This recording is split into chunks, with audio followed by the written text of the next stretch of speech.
Nasdaq, bien évidemment, va présenter une configuration beaucoup plus intéressante. Je vous rappelle que c'est vraiment l'indice sur lequel je suis le plus acheteur.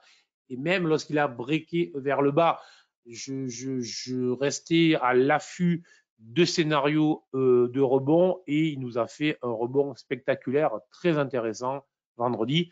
C'est pour ça que j'aime cet indice, c'est pour ça que le marché américain, enfin, lorsque je travaille, le marché américain, c'est le futur, l'indice que je travaille le plus, puisqu'effectivement, lorsqu'il déclenche, lorsqu'on a une idée forte comme j'ai, que pour aller sur les 13 600 points, ben c'est un indice très généreux, si je puis dire.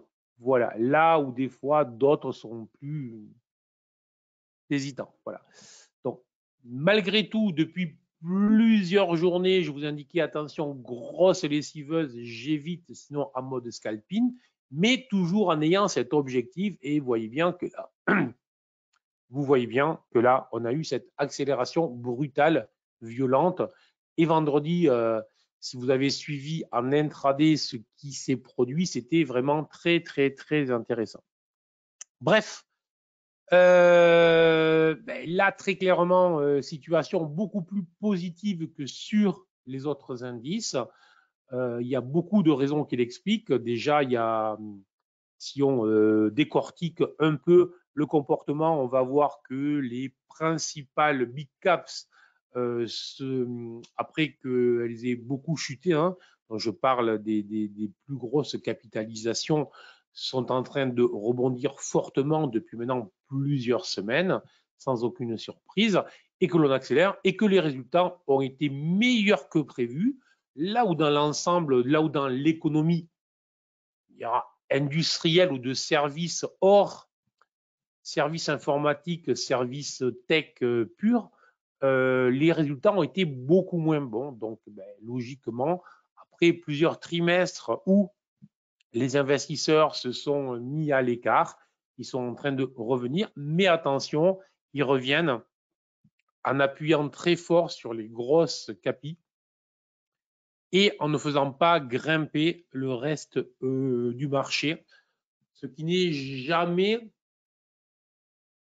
un bon signe de pérennité à terme. Mais là, je me tais, on est bien d'accord, puisque je dépasse l'horizon de temps. Donc, sur la journée, très clairement, le Nasdaq en surveillance à l'achat. Petite méfiance quand même ce matin, c'est le genre de comportement que j'aime moyennement, c'est-à-dire qu'on est venu taper des hauts. Donc ça, c'est bien.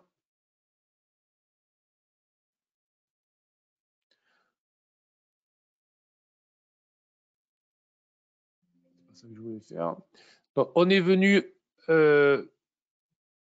faire les hauts là, mais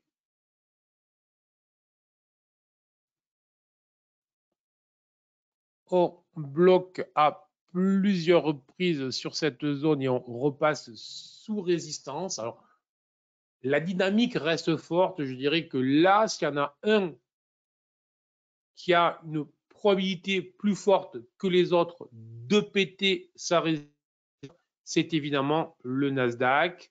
Sur les autres, je cherche des achats sur repli. Sur les autres, même, je cherche des achats sous les anciens supports.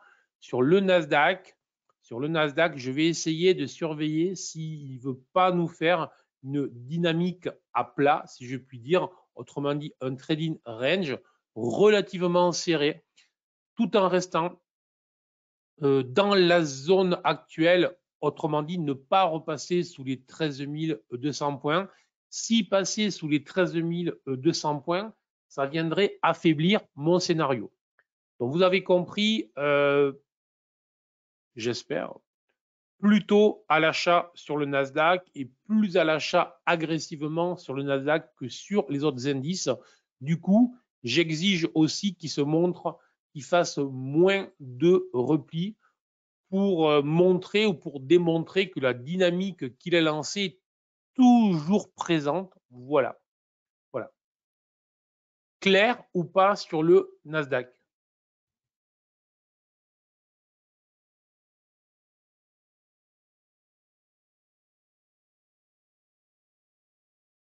Très clair aussi. Ok, merci. Merci Francis, merci Stéphane. Ok, Luc, super. Ok, Philippe, ça marche. Merci Philippe. Encore. Ok. Ah, super, ça marche. A priori. 5 minutes et 1 minute baissier. J'ai du mal à être baissier quand je vois ça quand même. Alors, je dis pas que ça va pas. Mais si tu veux, là, on est vraiment dans une latéralisation, ce que j'appelle des consolidations en zone haute de prix. On est bien dans des retracements minimales. On est dans des retracements inférieurs à 24%. Hein. Si je ne mets pas les fibos, c'est parce que j'ai un peu de métier, donc je le vois, ça se voit vite. Hein. Donc on est vraiment dans des retracements en zone haute de prix. Donc pour moi, je ne parle pas du tout de baissier, même en M1, même en M5, hormis sur l'heure, voilà, sur l'heure qui vient de s'écouler là. D'accord? Hervé, je suis clair ou pas?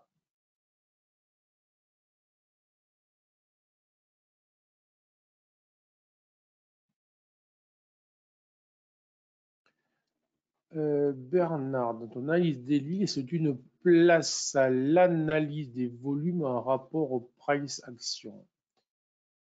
Alors écoute, l'analyse des volumes, c'est une grosse. Ok, Hervé, ok, merci. L'analyse des volumes, c'est une grosse interrogation chez moi parce que je m'interroge. J'essaye toujours de faire évoluer mes interventions sur le marché.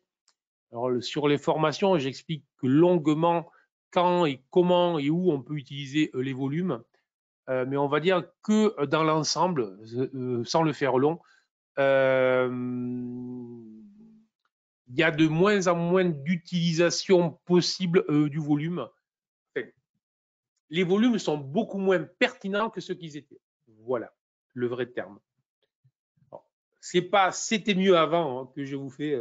Je ne pense pas du tout que c'était mieux avant.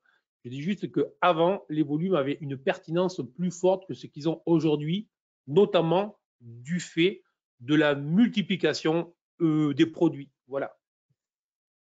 Oui, oui, sur futur, oui, Richard, tout à fait d'accord, bien évidemment, mais on est bien d'accord que puisque avant, vous n'aviez qu'un seul véhicule d'investissement possible ou presque, et qu'aujourd'hui, vous en avez tout un tas, tu vois bien que c'est difficile d'évaluer réellement la qualité du volume que tu as sous les yeux, même sur les futurs. Et puis, les volumes des contrats futurs ont été nettement réduits. Voilà, là aussi. Vraiment super clair aujourd'hui, les autres jours aussi, mais là c'est top. J'ai eu peur, Philippe. Merci, Philippe. Et aussi avec les plateformes, oui, Arnaud, évidemment. Voilà. Donc, oui pour les volumes, oui pour les volumes sur les prix, oui pour les volumes sur les chandeliers. Voilà. Après, je vous dis, je ne peux pas là vous faire un discours qui dure 3 heures sur les volumes ou une formation sur. J'en tiens compte, oui, je les utilise, oui, moins pertinent qu'il y a 10 ans en arrière, oui, moins pertinent qu'il y a 20 ans, plus que certainement. Voilà. D'accord? Ok, ok.